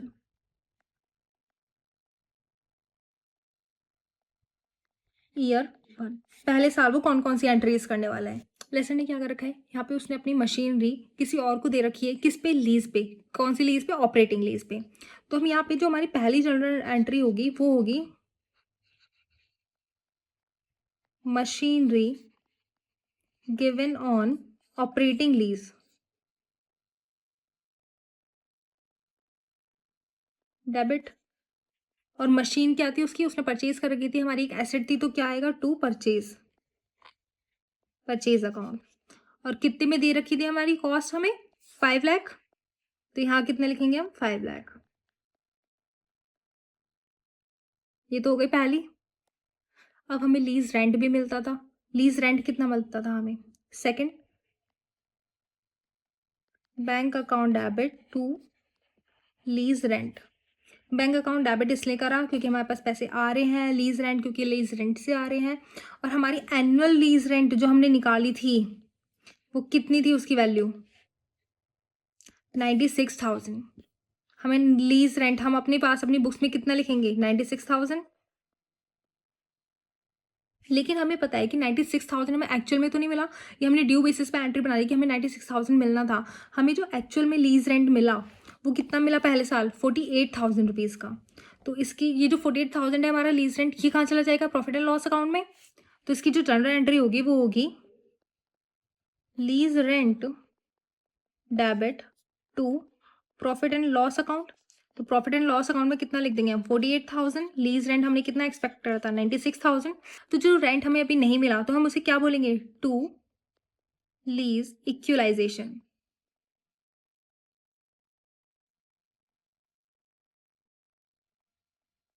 अब क्या हो रहा है, हमने डेप्रिसिएशन भी मिला था, तो depreciation account debit to machine given on operating lease. और डेप्रिसिएशन हमने वैल्यू कैलकुलेट करी थी, पहले साल की हमारी डेप्रिसिएशन की वैल्यू कितनी थी, 40,000। तो और इस डेप्रिसिएशन की वैल्यू हमारी कहाँ जाती है, प्रॉफिट एंड लॉस अकाउंट में। तो नेक्स्ट एंट्री क्या बनेगी हमारी, PNL account debit to depreciation.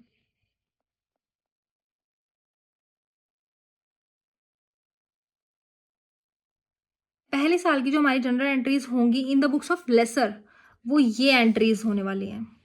और अब देखते हैं in the book of lessee कि लेसी क्या क्या एंट्रीज करेगा। तो हेडिंग डालते हैं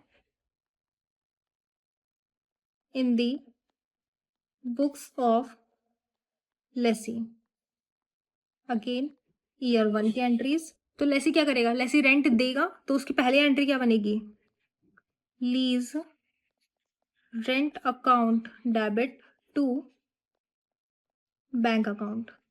कितना, 96,000 एनुअल रेंट हमने निकाला था, वैल्यू हमारी 96,000। और एक एंट्री वो भी सेम करेगा क्योंकि एक्चुअल में उसने पे कितना करा था, 48,000, क्योंकि हमने क्या करा था, हमने एलोकेट कर दिया था उसके लीज रेंट को। अब जो नेक्स्ट एंट्री बनेगी हमारी वो बनेगी PNL account debit lease equalisation debit to lease rent. Lease rent कितना था, 96,000। तो फिर प्रॉफिट एंड लॉस अकाउंट में कितना जाएगा, 48,000, और लीज इक्वलाइजेशन की वैल्यू हमारी हो जाएगी 48,000। अब आते हैं हम अपने आईसीआई की स्टडी मटेरियल पे। तो सबसे पहले देखेंगे हम अपना इलस्ट्रेशन 1। इलस्ट्रेशन 1 क्या बोलता है, S square private limited has taken machinery on finance lease from SK limited. The following information is as under. ठीक है, लीज टर्म 4 ईयर्स दे रखा है, fair value of inception of lease 2 lakh rupees 20 lakh rupees दे रखा है, लीज रेंट दे रखा है हमें इतना पर ईयर, जीआरवी दे रखा है, ईआरवी दे रखा है, इम्प्लिसिट रेट भी हमें तो क्वेश्चन में गिवन है, और डिस्काउंटेड रेट भी दे रखे हैं 4 सालों के, this and this. Calculate the value of lease, यानी कि वैल्यू ऑफ लीज क्या बोल रहे हैं हमसे, वैल्यू ऑफ एसेट पता करनी है हमें।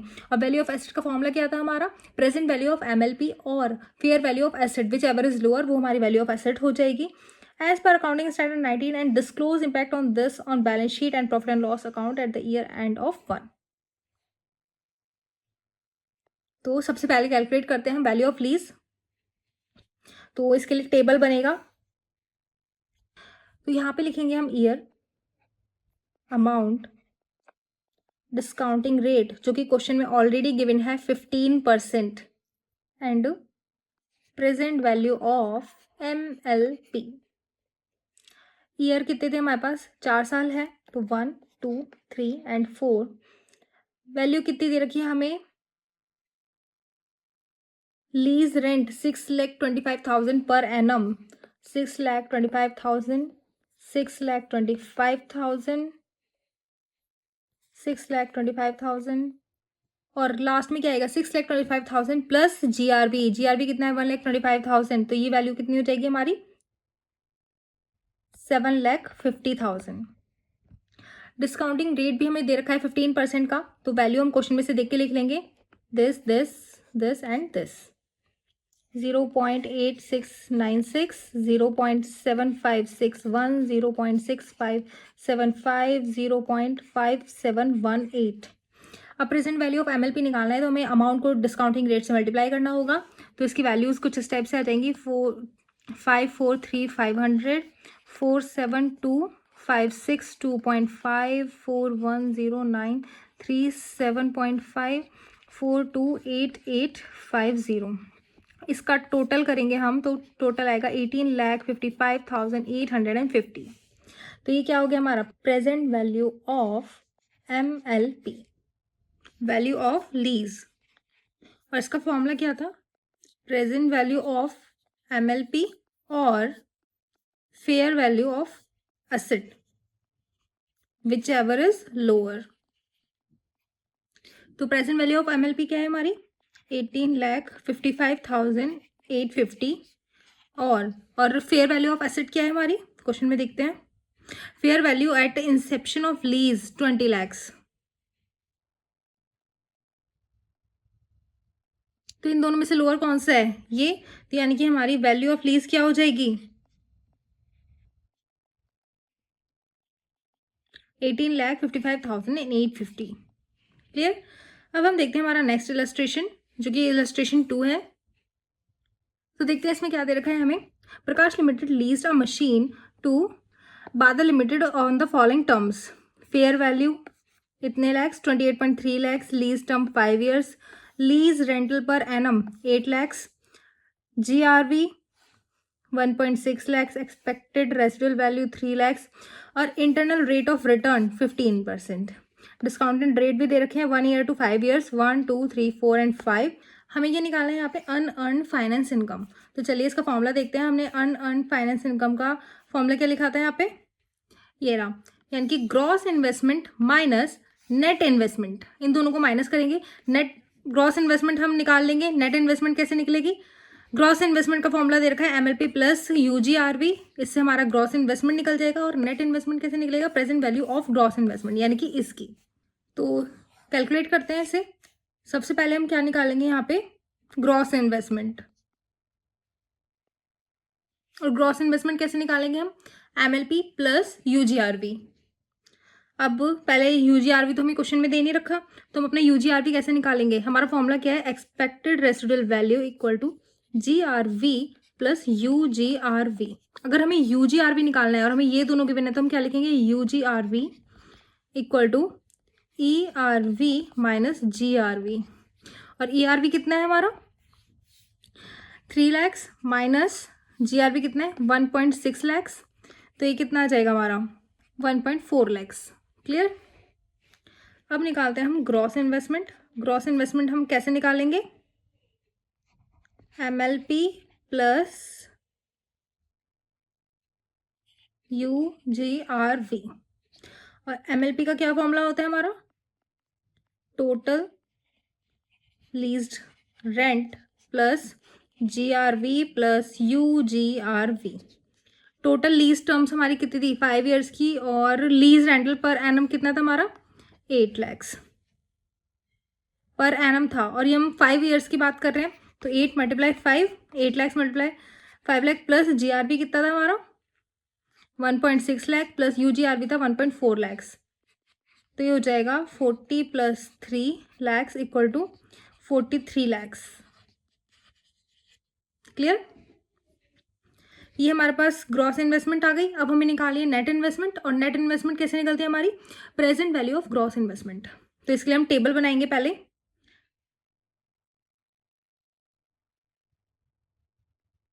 कैलकुलेशन ऑफ नेट इन्वेस्टमेंट, तो लिखेंगे ईयर, अमाउंट,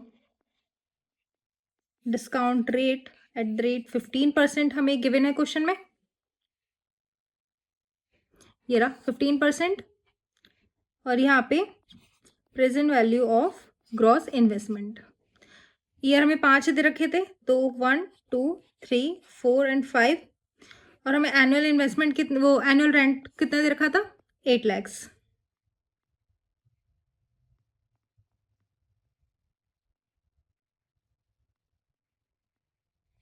अब लास्ट वाले में क्या लिखेंगे हम, यहाँ पे क्योंकि हम ग्रॉस इन्वेस्टमेंट की प्रेजेंट वैल्यू निकाल रहे हैं, तो यहाँ पे total lease rent plus GRV plus UGRV तीनों चीज़ें आएंगी। तो हमारा यहाँ पे GRV 1.6, UGRV 1.4 और टोटल लीज रेंट 8, यानी कि 8 + 3 11 lakhs। डिस्काउंट रेट हमें क्वेश्चन में गिवन है, तो यही रेट लेके चलेंगे हम। 0.8696, 0.7561, 0.6575, 0.5718, 0.4972। अब इन दोनों की मल्टीप्लाई कर देंगे तो हमारे पास प्रेजेंट वैल्यू ग्रॉस इन्वेस्टमेंट आ जाएगी 695680, 604880, 526000, 457440, 546920। इसका टोटल कर लेंगे हम, तो ये आ जाएगी हमारी नेट इन्वेस्टमेंट 2830,920। ओके, ये है हमारा इलस्ट्रेशन 3 जो कि है सेल एंड लीज बैक वाले कॉन्सेप्ट से। अब हम इस क्वेश्चन में पढ़ते हैं क्या दे रखा है। A limited sold machinery having WDV of 40 lakhs। यहाँ पे जो WDV 40 lakhs दे रखा है ये क्या है, हमारी बुक वैल्यू, यानी कि हमारे अकाउंट्स में इस मशीनरी की वैल्यू कितनी है 40 lakhs। हमने बी लिमिटेड को सोल्ड करी कितने में 50 लाख रुपीज़ में, and the same machinery was leased back, lease back कर ली, यानी कि ए ने बी को बेची थी लेकिन अब बी से ही उसने लीज बैक ले ली। This lease back is operating lease comment if. अब हमें बताना है, हमने इसके 3 कॉन्सेप्ट पढ़े थे, केस नंबर 1, केस नंबर 2 और केस नंबर 3। हमें इसी बेसिस पे ये वाला क्वेश्चन सॉल्व करना है। तो केस नंबर 1 हमारा क्या बोलता था, अगर सेल प्राइस और फेयर वैल्यू इक्वल दे रखी होती है तो हम क्या करेंगे, प्रॉफिट और loss should be recognise immediately, उसे हम इमीडिएटली रिकॉग्नाइज कर लेंगे अपने अकाउंट्स में। अगर केस 3 दे रखा है, सेल प्राइस बड़ा है फेयर वैल्यू से, तो क्या होगा, एक्सेस ओवर फेयर वैल्यू, यानी कि फेयर वैल्यू से जितना ज़्यादा है should be deferred and amortised over the period for which the asset is expected to use. Okay, case second में क्या दे रखा था हमें, ये थोड़ा देखने वाली बात है। सेल प्राइस और फेयर वैल्यू में से अगर फेयर वैल्यू ज़्यादा है तो क्या होगा, प्रॉफिट और loss should be recognise immediately recognise कर लिए जाएंगे। However if the loss is compensated by future lease payment and below market price, अगर मार्केट प्राइस से नीचे है तो then should be deferred in proportion of such lease payments. तो सबसे पहले हम देखते हैं हमारा पहला वाला कॉन्सेप्ट क्या बोलता है। सेल प्राइस कितनी है 50 lakhs which is equal to fair value, यानी कि हमारा केस 1 हो गया। केस 1 में क्या था, अगर सेल्स प्राइस इक्वल है फेयर वैल्यू के तो हम लोग क्या करेंगे, इसे इमीडिएटली रिकॉग्नाइज कर लेंगे। किस चीज़ को रिकॉग्नाइज करेंगे, यानी कि हमारी बुक्स में वैल्यू कितनी थी 40 lakhs की और सेल्स प्राइस क्या है यहाँ 50 लाख, यानी कि 10 लाख का हमें प्रॉफिट हुआ है। क्या करेंगे, इसे recognise immediately in the statement of P&L। Okay, अब नेक्स्ट क्या देखा है, हमारी फेयर वैल्यू 60 है, तो कॉन्सेप्ट बी में है हमारा फेयर वैल्यू है 60, बुक वैल्यू है हमारी 40 और सेल कितने पे करी है हमने 50 lakhs पे। अब देखा जाए हमने 10 lakhs का प्रॉफिट करा है। यहाँ पे हमारी बुक वैल्यू कितनी दे रखी है 40 लाख, सेल्स है हमारी 50 लाख की और फेयर वैल्यू है हमारी 60। तो हम यहाँ क्या देख रहे हैं, एक्सेस कितना है 10 lakhs, जो कि क्या हो रहा है प्रॉफिट एंड लॉस में रिकॉग्नाइज करा जाएगा इमीडिएटली। प्रॉफिट, यहाँ पे भी हमें प्रॉफिट हुआ था। नेक्स्ट सी पॉइंट क्या बोल रहा है हमसे, फेयर वैल्यू 45 है, सेल्स प्राइस 38 है। तो सी पॉइंट को हम कैसे लिखेंगे, फेयर वैल्यू तो है 45, बुक वैल्यू है 40 और सेल्स है हमारी 38 की। देखा जाए तो हमें यहां हो रहा है लॉस 2 लाख रुपीज का। अब जब हमें यहाँ पर लॉस हो रहा है 2 लाख रुपए का, तो इसे भी हम क्या करेंगे, यहाँ पे भी हमारी fair value is greater than sales value, तो हम यहाँ पे भी इसे इमीडिएट रिकॉग्नाइज कर देंगे। कहाँ पर, P&L स्टेटमेंट में। पॉइंट नंबर डी में हमें दे रखा था फेयर वैल्यू 40, सेल्स प्राइस 50, तो इसे हम कैसे लिखेंगे, सेल्स कितनी है हमारी 50, फेयर वैल्यू और WDV हमारा है 40। यहाँ क्या हो रहा है 10 lakhs का प्रॉफिट हो रहा है। अब ये सिचुएशन देखते हैं कौन सी सिचुएशन है, ये थर्ड केस है हमारा जहाँ पे sales price is greater than fair value. और यहाँ पे क्या दिखा, और यहाँ पे हमें क्या दे रखा था कि अगर हमें ये वाली सिचुएशन आती है तो हमें जितना भी प्रॉफिट होता है उसे क्या करना होता है, डेफर कर दिया जाता है या आगे वाले ईयर्स में अमोर्टाइज होता है। तो इसके लिए हम लिखेंगे 10 lakh is to be deferred and amortized over the lease period। ये कॉन्सेप्चुअल बेस्ड क्वेश्चन है, अगर हमें ये तीनों केस नहीं याद होते तो हम ये इन क्वेश्चंस के आंसर नहीं दे सकते, इसलिए कंपलसरी है कि हमको वो चार्ट याद करना ही है। अब पॉइंट नंबर ई देखते हैं, यहाँ पे फेयर वैल्यू 46 है, सेल्स प्राइस 50 है, यानी कि sales price 50, fair value 46 and book value 40। अब ये वाला कौन सा स्टेट है हमारा, सेल्स वैल्यू फिर ज़्यादा है हमारा फेस वैल्यू से। इस केस में क्या करेंगे, हमें क्लियर दिख रहा है कि हमें 10 लाख का प्रॉफिट हो रहा है, बट ये जो प्रॉफिट है यहाँ पे, ये वाला 4 लाख वाला प्रॉफिट, ये हम डेफर करेंगे, और ये जो 6 लाख का प्रॉफिट है ये हम इमीडिएट रिकॉग्नाइज करेंगे। यानी कि इसे लिखते हैं यहाँ पे ई पॉइंट हमारा, इसमें हमारी सेल्स प्राइस, फेस वैल्यू और बुक वैल्यू कितनी कितनी दे रखी थी, सेल्स वैल्यू 50, यहाँ 46 एंड यहाँ 40। अब ये जितना अमाउंट हमारा एक्सेस है किससे, सेल्स प्राइस से, हमने क्वेश्चन में पढ़ा था, एक मिनट में दिखा देती हूँ आप सबको। हमने यहाँ क्या पढ़ा था, excess over fair value should be deferred and amortise over year, यानी कि फेयर वैल्यू से जितना ज़्यादा है वो अमोर्टाइज हो जाएगा। और हमारे क्वेश्चन में इसमें हम क्या कर रहे थे, यहाँ पे ये इतना एक्सेस है, यानी कि 4 लैक्स एक्सेस है, कितना profit should be amortized over the lease period।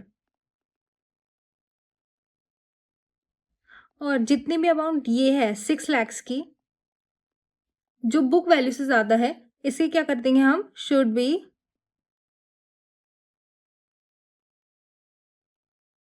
Recognise immediately. और कहाँ रिफ्लेक्ट होगी ये, पीएनएल अकाउंट में।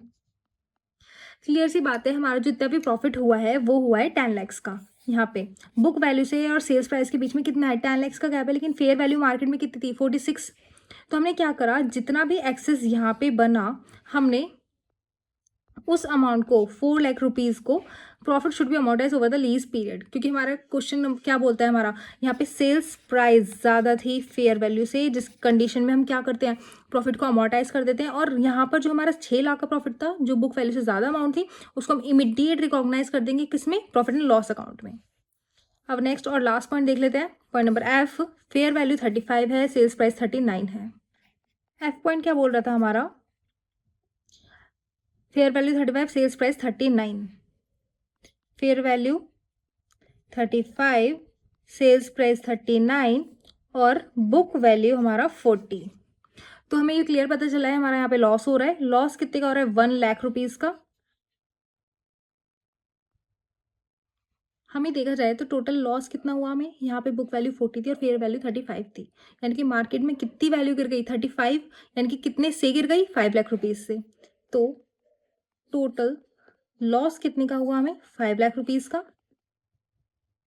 और हमने बेकी कितने पे, 39 पे, जिसकी फेयर वैल्यू 35 थी, लेकिन हमने 35 से ज़्यादा पे बेकी। तो बेसिकली अगर हम इन दोनों को कंपेयर करें, हमने फेयर वैल्यू से ज़्यादा पे बेकी है, तो हमें यहाँ पे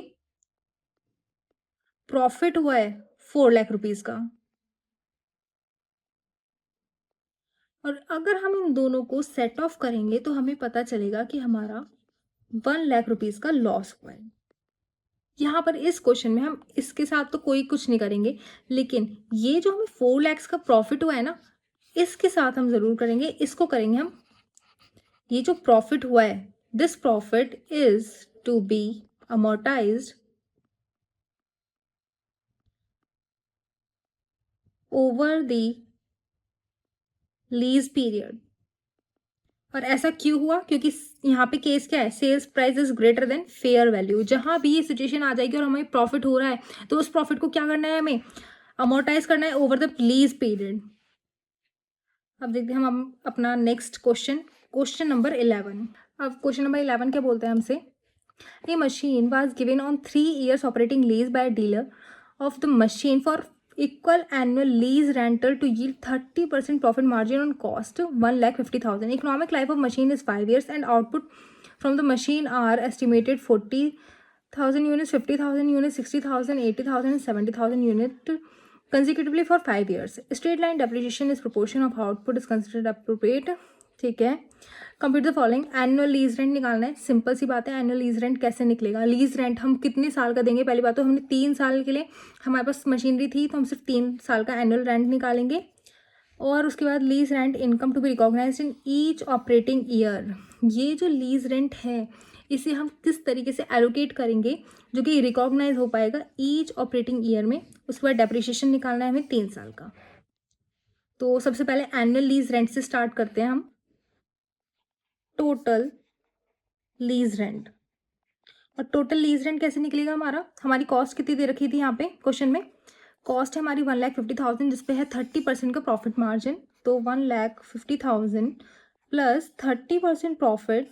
अब क्योंकि हमें निकालना कितने टाइम के लिए, फॉर 3 ईयर्स, तो हम 3 ईयर्स की यहाँ पे यूनिट लेंगे 50,000, 60,000 एंड 40,000 जो कि हो जाएगा 1,50,000 divided by total number of units, यानी कि 40 प्लस 50 प्लस 60 70 एंड 80, तो ये कितना हो जाएगा 3 लाख। तो हमारा टोटल लीज रेंट जो आएगा वो आएगा 97500, यानी कि 97,500। अब क्योंकि हमसे पूछा था एनुअल लीज रेंट क्या निकालना है, यानी कि 1 साल का, तो एनुअल लीज रेंट, क्योंकि ये जो अमाउंट है ये हमारे for 3 years,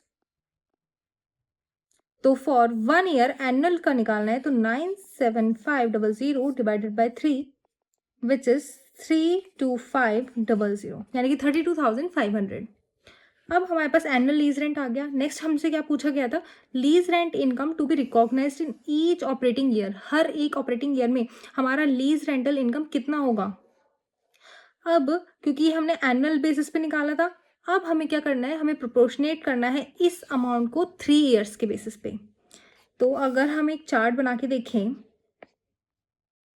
first year, second year और थर्ड ईयर। फर्स्ट ईयर की यूनिट्स 40,000, देन 50,000 एंड देन 60,000। अब हमें क्या करना है, इस अमाउंट को एलोकेट करना है on the basis of these units. अब हम क्या करेंगे, यहाँ पे पहले ईयर की निकालने के लिए 32500 मल्टीप्लाई 40,000, क्योंकि हम ईयर 1 का निकाला है। Total number of units of 3 years, तो 3 ईयर्स की यूनिट कितनी थी हमारे पास, 1,50,000, 40 प्लस 50 प्लस 60। तो इसको सॉल्व करेंगे, इसको सॉल्व करने के बाद आएगा 26,000। ऐसे ही इसको करेंगे हम, 32500 multiply 50,000 divided by 1,50,000 which is 32500, then 60,000 multiply 32500 divided by 1,50,000 which is 39,000। Clear. ये जो अमाउंट आई है हमारी तीनों, ये तीनों कौन सी अमाउंट है हमारी, lease rent income to be recognised each operating year वाली अमाउंट आई है हमारी लीज रेंट की है। Each operating income lease rent. Next हमसे क्या पूछा गया था, depreciation for 3 year of lease. तो डेप्रिसिएशन क्योंकि हम पूरे साल पे लगाते हैं, यानी कि जब तक मशीनरी हमारी एग्जिस्टेंस में रहती है, जब तक हमारा डेप्रिसिएशन लगता है, तो हम क्या करेंगे, हम कैलकुलेट तो पूरे टाइम का करेंगे, लेकिन अपने आंसर में शो कितने टाइम पीरियड तक का करेंगे, 3 ईयर्स तक का। तो टोटल नंबर ऑफ ईयर्स कितने थे, 5 ईयर्स थे। 5 ईयर्स का हमें डेप्रिसिएशन निकालना है। यूनिट्स लिख देंगे, ये भी यूनिट्स के बेसिस पे होगा। अब क्योंकि हमारी कॉस्ट क्या दे रखी थी क्वेश्चन में, 1,50,000, अब जितना भी डेप्रिसिएशन लगेगा वो किस पे लगेगा, 1,50,000 पे।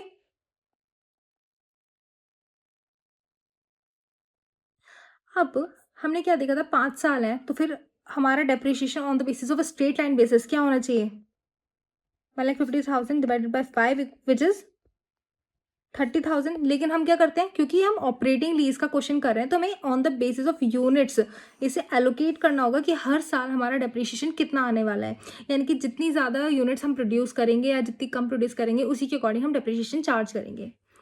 तो ये 30,000 तो आने से रहा है यहाँ पे। अब हम इसे कैलकुलेट किस बेसिस पे करेंगे, फर्स्ट ईयर की निकालने के लिए हम यहाँ लिखेंगे 1,50,000, क्योंकि यही अमाउंट हमें एलोकेट करनी है किस बेसिस पे, 40,000 की यूनिट्स पे, और total number of units divided by कर देंगे तो 3 लाख। सेम ऐसे यहाँ पे 1,50,000 मल्टीप्लाई 50,000 डिवाइडेड बाय 3 लाख, यहाँ पे 60,000 multiply 1,50,000 divided by 3 lakh, 80,000 multiply 1,50,000 divided by 3 lakh, 70,000 multiply 1,50,000 divided by 3 lakh. अब इनकी जो अमाउंट आएगी वो फर्स्ट ईयर होगी 20,000, देन 25,000, देन 40,000, सॉरी यहाँ 30,000 आएगा, देन 40,000, देन 35,000। इस तरह हमने क्या करा, 1,50,000 का डेप्रीशिएशन जो कि 30,000 आना चाहिए था हर साल, उसे हमने एलोकेट कर दिया। और हमसे क्वेश्चन में पूछा था सिर्फ 3 साल का डेप्रीशिएशन बताना है, तो फर्स्ट ईयर का हमारा डेप्रीशिएशन, सेकेंड ईयर का हमारा डेप्रीशिएशन और थर्ड ईयर का हमारा डेप्रीशिएशन, ये हमारा आंसर हो गया। नेक्स्ट क्वेश्चन पे आते हैं, question number 12। Lessee Limited took a machine on lease from lessor, the fair value being 7 lakh rupees. Okay, the economic life of machine as well as the lease term is 3 years. 3 साल के लिए। At the end of each year, Lessee Limited pay 3 lakh. The lessee has guaranteed a residual value, यानी कि GRB 22,000 on expiry of the lease to the lessor. However, Lessor Limited estimate that the residual value of the machine will be only 15,000. The impact rate भी दे रखा है, the percentage present value भी दे रखी है। Calculate the value of machinery to be considered by lessee and the finance charge. तो value of machinery निकालना बहुत ईजी है। प्रेजेंट वैल्यू ऑफ MLP और fair value of asset whichever is lower. तो सबसे पहले प्रेजेंट वैल्यू ऑफ MLP निकाल लेते हैं हम। Calculation of present value of MLP, यहाँ लिखेंगे हम ईयर, यहाँ लिखेंगे हम अमाउंट, यहाँ डिस्काउंट रेट और यहाँ वैल्यूज। कितने साल थे हमारे, फर्स्ट, सेकेंड एंड थर्ड, तो हम यही लिखेंगे 1, 2 एंड 3। और कितने यूनिट्स थी, 3 लाख यूनिट्स हर साल वो पे करता था, तो 3 लाख। MLP में क्या होता है, हम GRV की वैल्यू प्लस करते हैं, तो यहाँ थर्ड ईयर में क्या आएगा, 3 लाख प्लस 22,000 जो कि है गारंटेड रेसिडुअल वैल्यू, तो ये हो जाएगा 3,22,000। डिस्काउंट रेट हमें 15% पे दे रखा है, कितना 0.869, 756 एंड 657। 0.869, 0.756, 0.657। अब इन तीनों का हम वैल्यू निकालेंगे, 260,700, 226,800, 211,554। इसका हम टोटल करेंगे, इसका टोटल आएगा 699,054। और हमने क्या देखा था, हमें value of lease equal to present value of MLP और फेयर वैल्यू ऑफ असेट, इन दोनों का क्या देखना होता है, लोअर। अब प्रेजेंट वैल्यू हमने निकाली 6,99,054 और फेयर वैल्यू कितनी दे रखी थी हमें क्वेश्चन में, 7 lakh. Which ever is lower, कौन सा हो गया ये, तो वैल्यू ऑफ लीज क्या हो गई हमारी, 6,99,054। अब हमसे क्वेश्चन में एक चीज और पूछी गई थी, अब वो क्या पूछी गई थी, फाइनेंस चार्ज। इसका फाइनेंस चार्ज निकालने के लिए हमें एक और टेबल बनाना पड़ेगा, लेकिन उसमें हम क्या वैल्यू लिखेंगे, हमारे प्रिंसिपल अमाउंट क्या होने वाली है, 6,99,054 रुपीज। हमने एक टेबल बनाया अपना, यहाँ लिखेंगे हम कैलकुलेशन ऑफ फाइनेंस चार्ज। ये हमने पहले भी एक क्वेश्चन करा था इस टाइप का। यहाँ लिखेंगे हम ईयर, यहाँ MLP, यहाँ आएगा interest at the rate 15% principal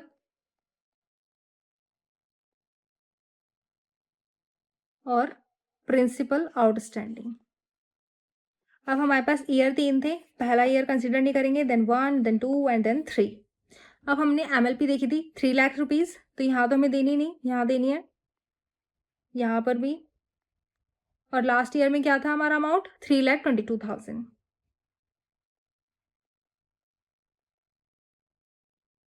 अब यहाँ पर क्या करेंगे हम? हमारा इंटरेस्ट तो था ही नहीं, प्रिंसिपल नहीं था, लेकिन आउटस्टैंडिंग प्रिंसिपल अमाउंट हमारी कितनी थी जो कि हमने अभी निकाली? 6,99,054। तो हम लिख देंगे 6,99,054 रुपीज़।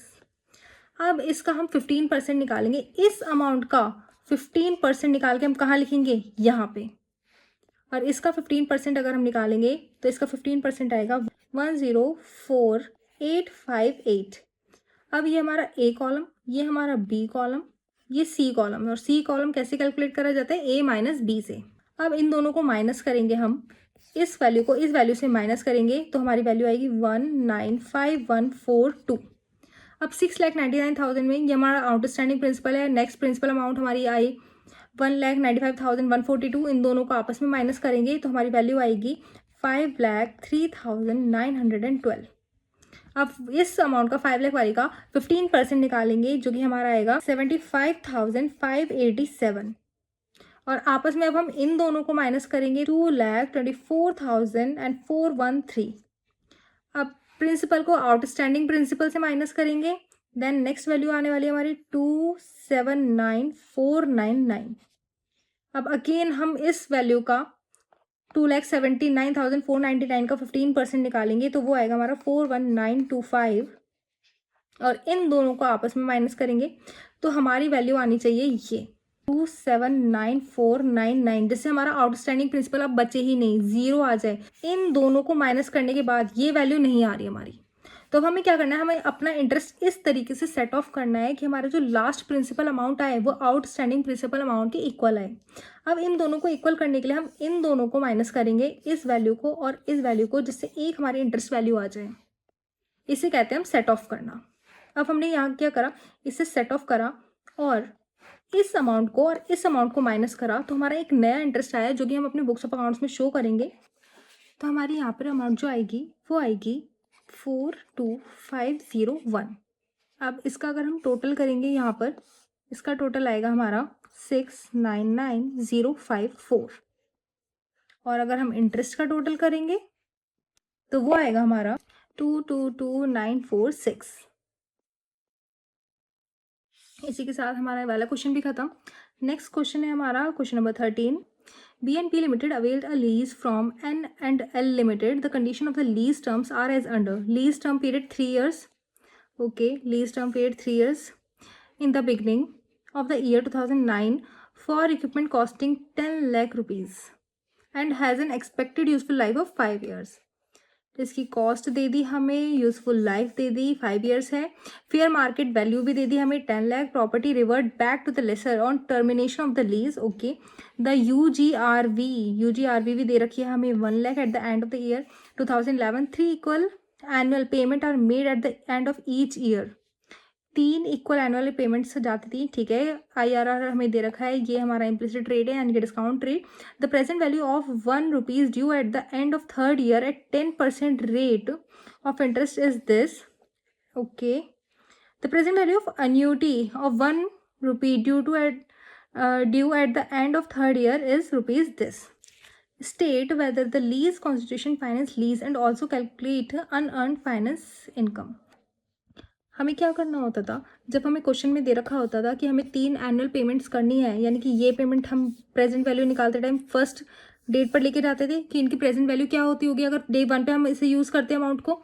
तो यहाँ जो एक सेम अमाउंट यूज़ होने वाली है उसे हम एक्स सेलेक्ट कर लें तो हम सॉल्व कर सकते हैं, क्योंकि 3 साल का है, 3 साल की एन्युटी वैल्यू हमें क्वेश्चन में गिवन है 2.4868। तो हम क्या करेंगे? एक्स मल्टीप्लाई 2.4868 प्लस अब हम जब ग्रॉस इनकम निकालते थे या फिर हम टोटल लीज रेंट निकालते हैं तो हमें यहाँ पे यूजीआरवी भी दे रखा है, तो हम यूजीआरवी की वैल्यू भी डे 1 पर लेके आएंगे। अब हम यूजीआरवी की वैल्यू अगर डे 1 पर लेकर आ रहे हैं तो वो कैसे लेके आएंगे? यूजीआरवी की वैल्यू कितनी थी हमारे यहाँ पे? 1,00,000 रुपीज़। और annuity factor of third year का किस लिए दे रखा है? क्वेश्चन हमें खुद ही बताता है कि हमें सॉल्व किस तरीके से करना है। अब हमें थर्ड ईयर की एन्युटी वैल्यू दे रखी है तो वो किसके लिए दे रखी होगी? यूजीआरवी के लिए। और यूजीआरवी की वैल्यू कितनी थी यहाँ पे? सॉरी, यहाँ पर 0.7513 और हमारी वैल्यू क्या आनी चाहिए यहाँ पे इन सबको निकाल के? क्योंकि यहाँ पे क्वेश्चन में फिर दे रखा है 2009 में क्या हो रहा है, इक्विपमेंट कॉस्ट कितने का करा हमने? 10 लाख रुपीज़ का। तो 10 lakh equal to 2.4868x plus 75130, तो 2.4868x equal to 1 lakh, sorry 10 lakh minus 75130 which is 2.4868x equal to 924870। अब x निकाले, x की वैल्यू निकालने के लिए 924870 which is divided by 2.4868। Now the value of x is 371912 और ये हमारा क्या हो जाएगा? Annual lease payments. यहाँ क्या हो रहा है हमें? यहाँ हो रहा है हमें लॉस कितना? 50। यहाँ पे fair value is greater than sales price, 50 का लॉस हो रहा है। तो यहाँ पे क्या दे रखा है? हर बार x की वैल्यू कैसे आएगी? यहाँ पर हम प्रेजेंट वैल्यू के लिए लेके आए, हमने x लेट किया और हमने x की वैल्यू निकाल दी, तो हमारी क्या वैल्यू आ गई? एनुअल लीज पेमेंट्स की। अब हमारे पास एनुअल लीज पेमेंट आ गई तो हमें टोटल भी तो चाहिए। टोटल लीज पेमेंट कैसे होता है? क्योंकि हम ग्रॉस इन्वेस्टमेंट अपनी कैसे निकालेंगे? तो फिर हम यहाँ क्या लिखेंगे? ये तो 1 साल की है क्योंकि x की वैल्यू। Total lease rent equal to 371912, 3 साल की निकालनी है हमें। तो ये sales price is greater than face value, तो हम क्या लिखेंगे यहाँ पर? 1115736, 11,15,736। ये हमारी लीज रेंट आ गई। Should be. अब हमारा नेक्स्ट काम क्या होगा? हमें ग्रॉस इन्वेस्टमेंट निकालनी है। तो ग्रॉस इन्वेस्टमेंट, इसका फॉर्मूला क्या होता है? Over the period. ओके। और total lease rent plus GRV plus UGRV। Total lease rent हमने निकाल लिया हमारा 11,15,736 प्लस GRV हमारा 0 प्लस UGRV हमारा 1 लाख था, तो ये हो गया 12,15,736। अब नेक्स्ट क्या था हमारा? हमें नेट इन्वेस्टमेंट निकालनी थी।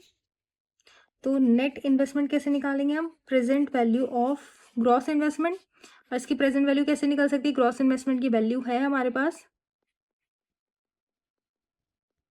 मल्टीप्लाई डायरेक्ट हम एन्युटी फैक्टर से मल्टीप्लाई कर देंगे। क्वेश्चन में दे रखा था हमें एन्युटी फैक्टर क्या था हमारा? 2.4868, 2.4868। अब क्योंकि हम नेट इन्वेस्टमेंट निकालते हैं तो इसमें UGRV की वैल्यू भी आती है। UGRV की वैल्यू कितनी थी हमारी? 1 लाख। इसका भी हम एन्युटी फैक्टर से, हम प्रेजेंट वैल्यू की फैक्टर से निकाल देंगे। 0.7513, 0.7513, तो ये हो जाएगा हमारा 10 लाख। अब हमें क्या निकालना था क्वेश्चन में? Unearned income.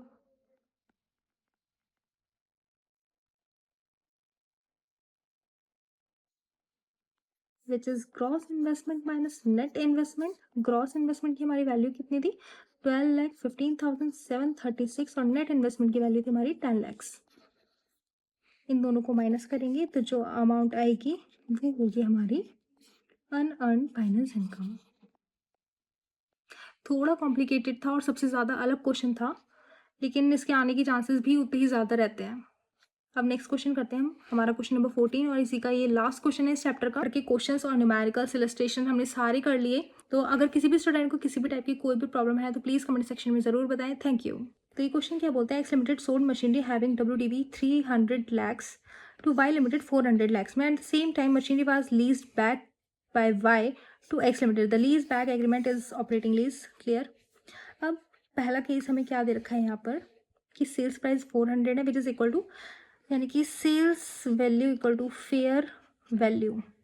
अब यहाँ पे क्या दे रखा है, बुक वैल्यू 300 थी, सेल्स प्राइस 400 थे, यानी कि 100 लैक्स का प्रॉफिट हो गया which is recognised in profit and loss account. Recognise करा जाएगा कहाँ पर, इन P&L अकाउंट। फेयर वैल्यू 450 है, यानी कि बुक वैल्यू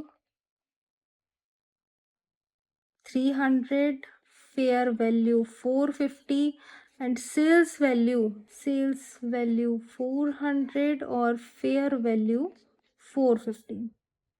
हमें प्रॉफिट हुआ है 100 लैक्स का। यहाँ क्या है, sales value less than fair value, तो प्रॉफिट है स्टिल, तो क्या होगा, रिकॉग्नाइज इन P&L अकाउंट।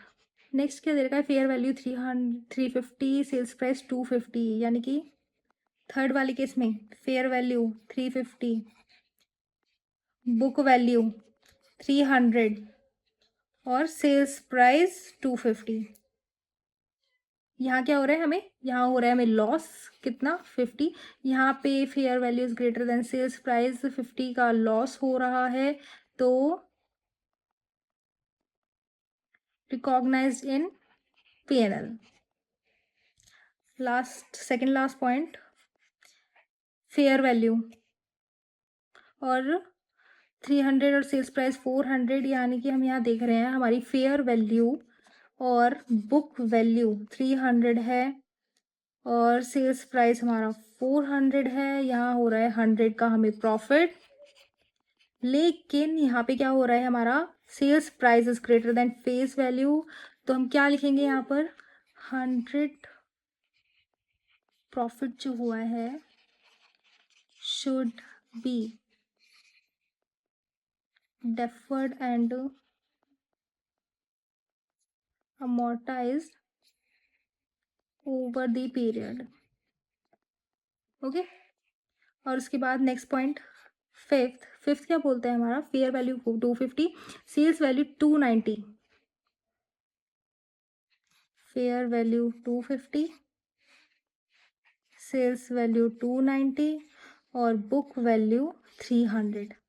बुक वैल्यू से फेयर वैल्यू को देखें तो हमारा यहाँ पे हो रहा है 50 का लॉस, और अगर हम सेल्स वैल्यू और फेयर वैल्यू के बीच में कंपेयर करें 40 का प्रॉफिट, क्योंकि यहाँ पे सेल्स वैल्यूज ग्रेटर देन है फेयर वैल्यू से।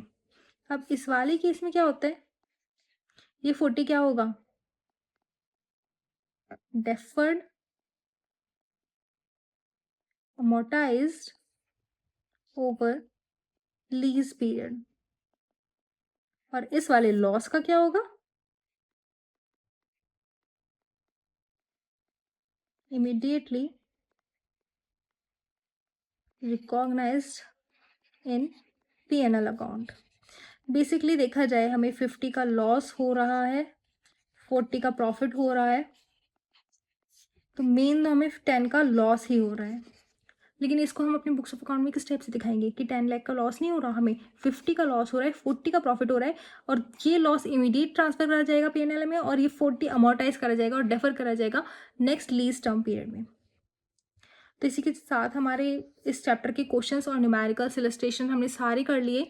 तो अगर किसी भी स्टूडेंट को किसी भी टाइप की कोई भी प्रॉब्लम है तो प्लीज़ कमेंट सेक्शन में ज़रूर बताएं। Thank you.